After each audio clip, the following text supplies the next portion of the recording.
Amen. Hallelujah.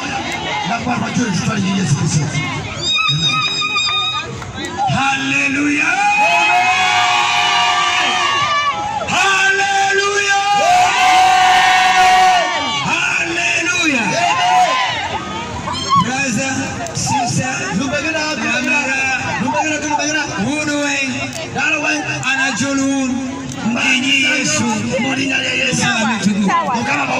hallelujah. Amen. I'm Pastor Peter Ngabo. Come here with a big love. Tell you Jesus. Full of blessings. Jesus. Yes. Full of life. Full of blessings. Full of peace. Yeah. Amen. Now I want to talk about man of God. Woman of God. You are most welcome.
Yes, Christ, I mean, yes, visit to the a child, because of you was suffering or need your rabbit. You're joining the outdoor deck of air. As far as I would have moved and not Jordan and put it in some. You don't talk your air. I'm not with that. The Rosie two car. I'm not going to do it. Yes, Christ, I even the Kumuliano Bokati. Yes, we do not only kind of it. Omuliano Mutimago. No good number 3. Or is a Gamba City or Kata Kumuliano City. No one can break down Omuliano Mutimago is Christ. I need a Savas. Don't go away 3 years. I don't forget about it. What did man? Give me the Kumuliano. I'm trying to go with you. Oh, to you now. Now we go Nakura. I am the Gola.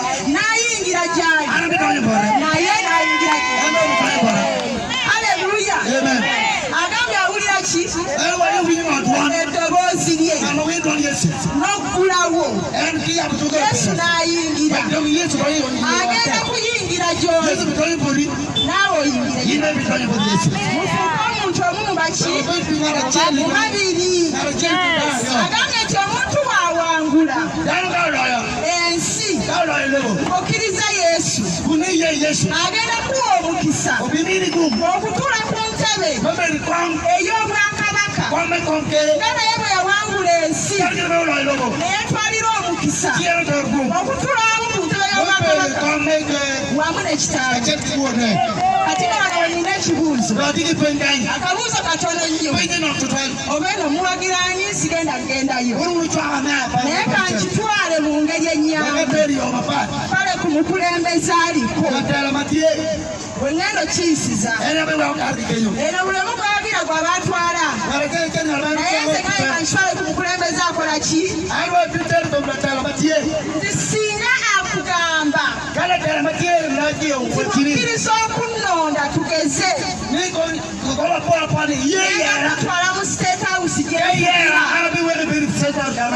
yange tugifuulemu abantu batya kandabayo omukono gwagaana njagala kulaba omukono we yagaana kale dilo waine amete yera wako cheru chibiri komtani kachel mario kamo tiemo bifara kikoze bulungi tewali ngabo pe kakati ne kitegeeza keloni ngo nti babadde amaliriza gabano tikebana asembyeyo n'agamba nti alina okutu awulire omwoyo kyagamba abooluganda tuzze kiro mu kifo kyammwe kino naye ng'ekyawandiikibwa kino kikulu eri muntu yenna mpuliriza ng'omuntu oyo ali agadde okukyala mu kifo bakuteekerateekera ebintu obaoliawo by'osinga okuwoomerwa obuliri obulungi owali owanidde okusulamu ng'era omugenyi bino tolina wantu walanyene gy'ogenda kubisanga okuleka ng'okkiriza Yesu Kristo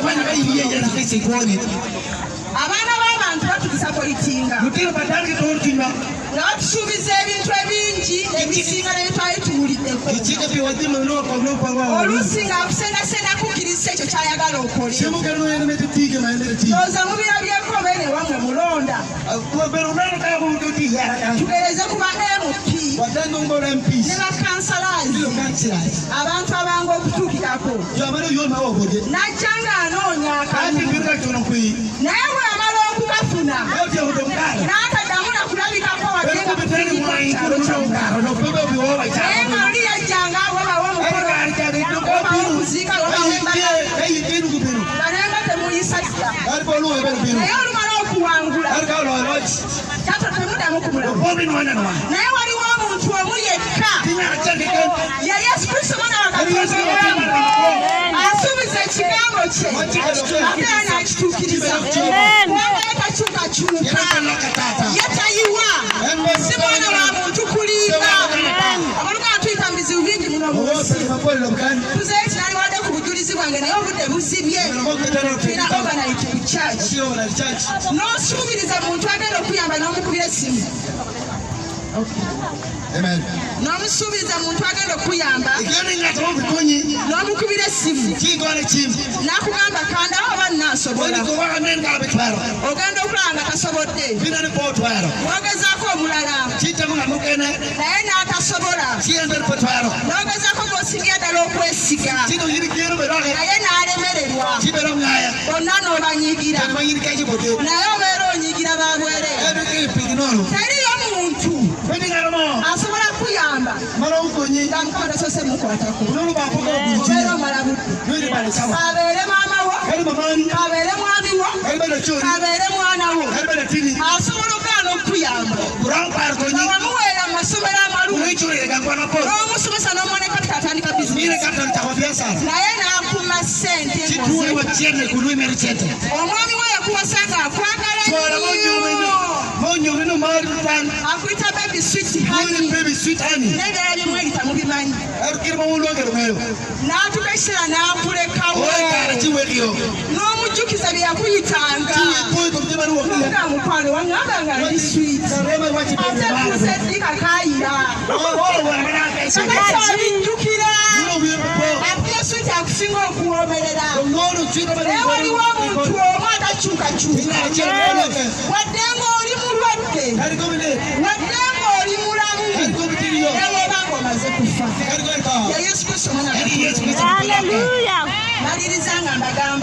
Ntwatu n'abakulokoka. Tokkiriza omukisa guno gukusanze wano ne wooli. Kino kyamagero kyo. Tokkiriza kyamagero kyo kuba wano nga togenze nakyo. Abooluganda ebintu bingi bye tuyagala mu nsi. Naye ne tufa nga tubifunye. Naye waliwo ekisinga ebintu. Bwe mulamu obutaggwaawo. Obulamu obutaggwaawo. Tubufunira kuno ku nsi ne mu ggulu. Olowooza kuba ku nsi bwokka obwo buggwaawo. Naye njogera ku bulamu obutaggwaawo buli mu Yesu Kristo Omwana wa Katonda. Oba abaamukkiriza be bagenda okubufuna era be bamuyina. Haleluya. Lwaki n'akukkiriza Yesu Kristo ne w'oba ng'oyina abaana bonna bye beegwanyiza mu nsi toyina ky'oyina, oli bwereere.